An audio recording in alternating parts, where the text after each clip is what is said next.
The first pictures of arrested Babbar Khalsa terrorists have been released. Two suspected Babbar Khalsa International arrested by the police. Remember, in October, the Delhi police claimed to have foiled a terror strike in Delhi ahead of Diwali. 5 kg explosives were also seized from a car outside the Ambala Cant railway station. For more, let's go across to Nikunj, who's joining us. Nikunj, these two terrorist suspects have now been held. Pakistan targets Poles. That's the basic question that's being raised now. Is there a link between this terrorist group and ISI? Well, yes, there is absolutely no doubt in the minds of the investigators, at least. They will have to prove that in a court of law.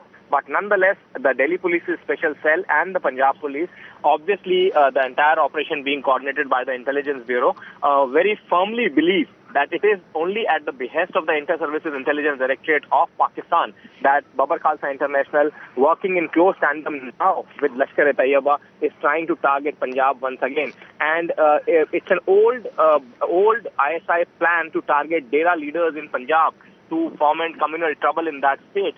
And beyond that, in this particular terror plot, investigators are now also very firmly convinced that these two individuals were trying to target prominent Punjab politicians and politicians of national stature who were to travel to Punjab to canvass, to campaign in favor of their party's candidates.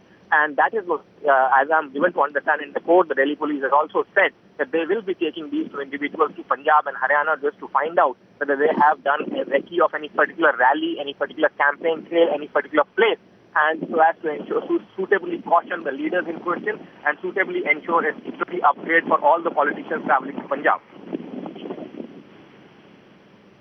In fact, Nikunj, the clear question is, even though this terror plot has been foiled, the politicians are vulnerable to such attacks, especially during campaigning.